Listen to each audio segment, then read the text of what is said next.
మీ దగ్గరికి మనతో శ్యాంప్రసాద్ రెడ్డి గారు వైసీపీ నాయకులు జాయిన్ అయ్యారు. శ్యాంప్రసాద్ రెడ్డి గారు నమస్కారం. హలో శ్యాంప్రసాద్ రెడ్డి గారు. శ్యాంప్రసాద్ రెడ్డి గారు నా వాయిస్ వినపడుతుంది, మ్యూట్ లో ఉన్నట్టున్నారు, ఒకసారి అన్మ్యూట్ చేయండి. శ్యాంప్రసాద్ సార్ నమస్తే.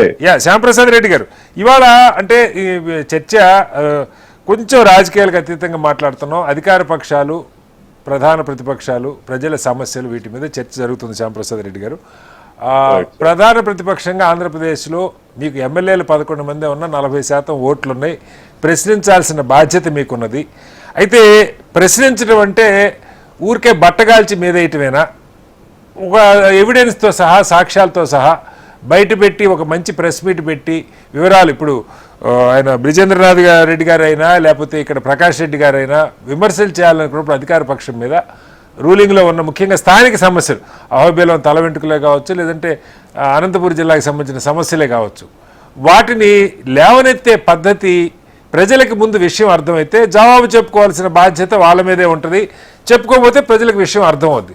అది వదిలేసి ఊరికే వ్యక్తిగత విమర్శలు, సవాళ్ళు, ప్రతి సవాళ్ళు, మీరేదో అంటాం, వాళ్ళు మీ ఇళ్ళ మీదకి రాబోవటం, మొత్తం మీడియా హడావుడి గందరగోళం తప్పితే ప్రజలకు నిజంగా అక్కడ అంటే ఒక రకంగా మీకు ఫెయిల్యూర్ కూడా.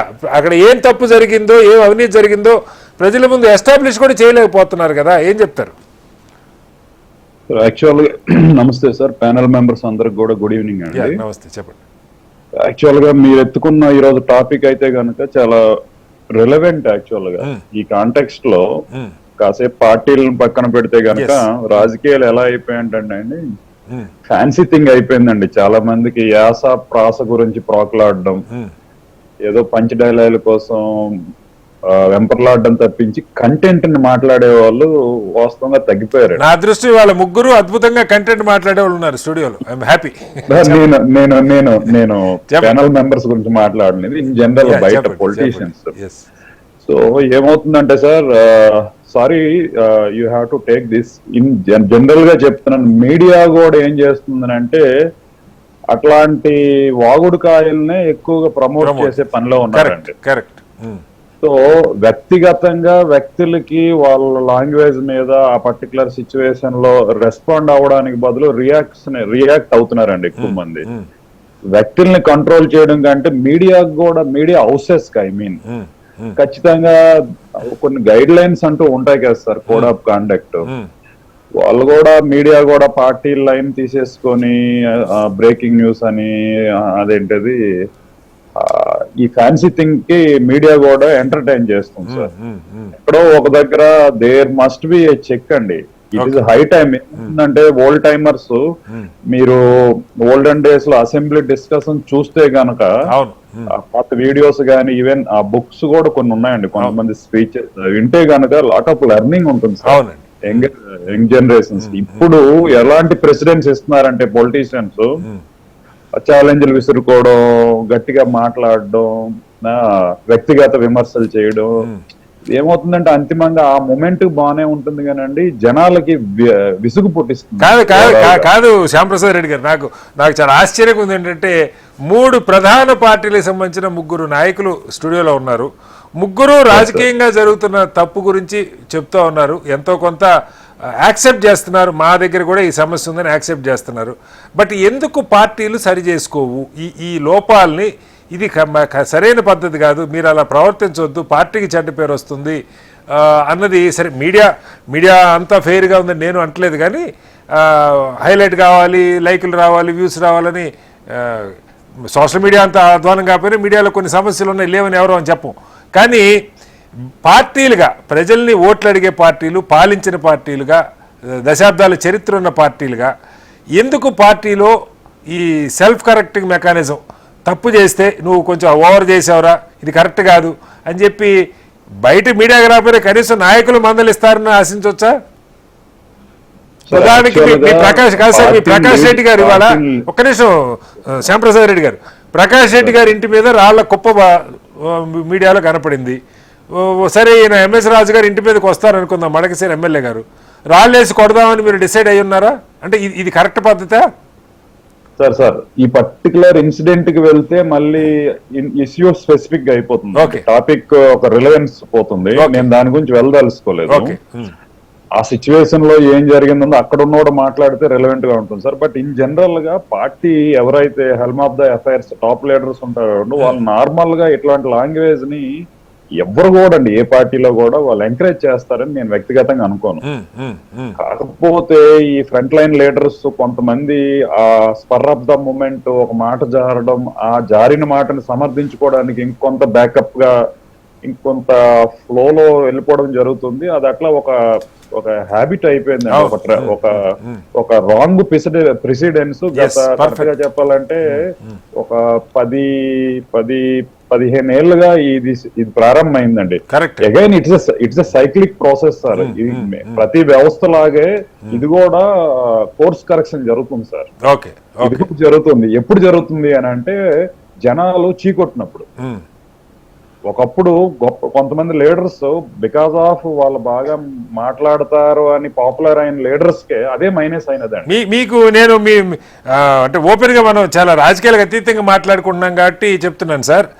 గత 5 ఏళ్లలో 19 నుంచి 24 దాకా ఆంధ్రప్రదేశ్లో చూసుకుంటే వైసీపీ నుంచి ఉన్న మంత్రులు 2-3 మాట్లాడిన భాష తెలుగుదేశం నుంచి కూడా మాట్లాడారు. ఒక 5-6 మంత్రులు కాదు వాళ్ళు, వాళ్ళ పార్టీ కీలకమైన నాయకులు అదే భాష మాట్లాడారు. బట్ అధికారంలో ఉన్న మంత్రులు ఆ భాష మాట్లాడటం ఇవాళ బహుశా మీరు దానికి మూల్యం చెల్లించుకున్నారేమో.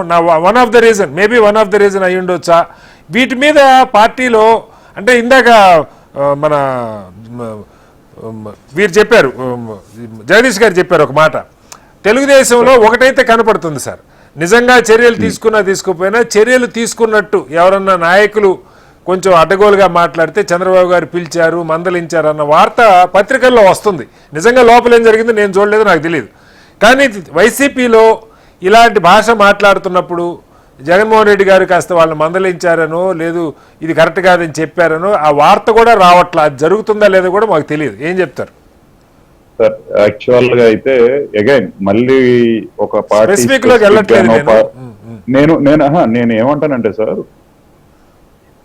ఎప్పుడైతే ఇట్లా ఓవర్ డూయింగ్ అయిపోతుందో మాటల్లో అది అంతిమంగా ఏమవుతుంది సార్? ఇక్కడ ఒక చాలా ముఖ్యమైన పాయింట్ అండి. ఏ పార్టీకైనా కూడా ఆ పార్టీ ఓటర్స్ ఒక సర్టెన్ పర్సెంటేజ్ ఆఫ్ పీపుల్ ఉంటారు, ఈ పార్టీకి ఆ పార్టీకి. అలా కాకుండా కొంతమంది మా బతుకులు మేము బతుకుతామన్న సెక్షన్ ఆఫ్ పీపుల్ ఇట్లాంటి బ్యాడ్ టాక్ ని వాళ్ళు చాలా న్యూసెన్స్ లో ఫీల్ అవుతారు సార్. కరెక్ట్. వాళ్ళు ఏంటనంటే వాళ్ళు based on the performance of that particular constituency leader or overall state government helm of the affairs ఎట్లా రన్ అవుతున్నాయని వాళ్ళు అది చూసి ఓటేస్తారు. ఆ సెక్షన్ ఆఫ్ పీపుల్ యాక్చువల్ గా ఇంపార్టెంట్ అండి. వాళ్ళు ఇంపార్టెంట్. వాళ్ళు మాత్రము మా బతుకులు మేము బతుకుతాం అనుకునే పబ్లిక్ టీవీ ఆన్ చేసిన వెంటనే ఇట్లా న్యూసెన్స్ చూస్తే వాళ్ళైతే అసహించుకుంటారు సార్, ఏ పార్టీ అయినా కూడా. సో నిజంగా ఇప్పుడు యాక్చువల్ గా మీరు కూడా ఇది మీడియా కూడా నాకు తెలిసి అట్లాంటి పబ్లిక్ ఏమనుకుంటున్నారు అన్న ఒపీనియన్ ని మోర్ సర్క్యులేషన్ తీసుకురాగలిగితే కనుక లీడర్స్ కూడా సార్. మీకు ఇంకొక విషయం ఏంటనంటే జస్ట్ బికాజ్ మేము పాలిటిక్స్ లో ఉన్నాం కదా మేమంతా కూడా కామన్ సెన్స్ లేకుండా వీఆర్ ఆల్ బ్యాడ్ అనే ఒక నోషన్ ఒకటి వెళ్ళిపోయిందండి. అది తప్పండి. రాజకీయాల్లో కూడా ఎడ్యుకేటెడ్ ఉన్నారు, చాలా బాధ్యతైన వ్యక్తులు ఉన్నారు, చాలా సాక్రిఫైస్ చేసి వచ్చిన ఉన్నారు, చాలా తెలివైన వ్యక్తులు కూడా ఉన్నారు. జస్ట్ బికాజ్ ముద్ర వేసేసి ఎవరో ఒక వ్యక్తి మాట్లాడితే ఎంటైర్ పార్టీకి ఆ బ్రాండింగ్ చేసేసి ఇది ఏమైందనంటే సార్ సమ్వేర్ ఈ సొసైటీలో ఏం ఎక్స్పెక్ట్ చేస్తున్నారు మాసెస్, వాళ్ళ ఎంటర్టైన్మెంట్ సినిమాలకు బదులు సీరియల్స్ బదులు పాలిటిక్స్ బికమింగ్ అన్ ఎంటర్టైన్మెంట్ అయిపోయిందండి. లేదండి అసలు చూసేవాళ్ళు కూడా నిజంగా శ్యాంప్రసాద్ రెడ్డి గారు మీరు చెప్తుంది వాస్తవం. ఎంటర్టైన్మెంట్ చూసే దానిలో 10వ వంతు కూడా రాజకీయ వార్తలు ప్రజల చోట్ల రాజకీయం వాళ్ళ జీవితాలకు సంబంధించిందైనా ఈ తిట్టుకోవటాలు కొట్టుకోవటాలు డబ్బులు పంచడాలు కరప్షన్ తప్ప ఏముండదు. ఈ రాజకీయం మన జీవితం కోసం కాదని చాలా మంది అనుకుంటున్నారు. వాళ్లే మీరు చెప్పిన న్యూట్రల్ ఓటర్స్, వాళ్ళని ఆకట్టుకునే ప్రయత్నం పార్టీలు ఆ నిబద్ధత చూపిస్తే లేదన్నదే ప్రశ్న. ఎస్ సార్, అలాంటి పీపుల్ యాక్చువల్ గా ప్రతి కాన్స్టిట్యున్సీలో ప్రతి వార్డ్ లో ప్రతి గ్రామంలో ఉంటారండి. ఓకే, అట్లాంటి వాళ్ళ ఒపీనియన్స్ గుర్తిరిగి పార్టీలు పార్టీ నాయకత్వాలు కూడా వాళ్ళ ఒపీనియన్స్ గుర్తిరిగి కోడ్ ఆఫ్ కాండక్ట్ ఎక్కడో ఒక దగ్గర ఇంప్లిమెంట్ చేయాల్సిన అవసరం అయితే ఉంది సార్. దేశవ్యాప్తంగా కూడా ఇది జరగాల. కాకపోతే దురదృష్టం ఏంటనంటే కొంతమంది పెద్ద లీడర్స్ కూడా ఒక్కొక్కసారి మాట స్లిప్ అయ్యి దాన్ని సమర్థించుకునే విధంగా ఇంకొన్ని అట్లా వెళ్ళిపోతూ ఉంటాయండి. I don't wanted to name anybody. అదే అన్ని పార్టీలు ఉన్నారులేండి, ఒకళ్ళే అన్ని పార్టీ మెజారిటీ అలాగే నడుస్తా ఉన్నారు. అది తప్పు సార్. అది యాక్చువల్ గా ఈవెన్ అన్ఫార్చునేట్ గా దోస్ పీపుల్ ఎవరైతే ఆ పార్టీని డైరెక్ట్ చేయాల్సిన కొంతమంది వాళ్ళు అంటే అవతల ఓడ మీద ఒక నిందేసేసి ఇంకా వాడే ప్రూవ్ చేసుకోవాలన్న, అంటే ఇనిషియల్ గా అయితే వాడిని డ్యామేజ్ అయితే అవుతుంది కదా ఇన్ ద ఫస్ట్ కట్, జనాలకు నిజాలతో ఏం పని ఉంది అన్నట్లు ఇది ఒక వ్యవహారం నడుస్తుందండి. ఓకే, పార్టీలు కాదు శ్యాంసుందర్ రెడ్డి గారు, ఎప్పుడు బయటపడతాయి పార్టీలు? ఈ మీరు చెప్పారు ఒక విషవలయంలో పడిపోయినాయి, ఎవరో ఒకళ్ళు మొదలు పెట్టాలి ఇది మారటానికి. రాజకీయం అంటే ఇది కాదు, ప్రజా సమస్యలు, ఒక విలువైన చర్చ, అంశాలు నిజాల మీద చర్చ, నిర్మాణాత్మకమైన విమర్శ, ఇది కావాలి.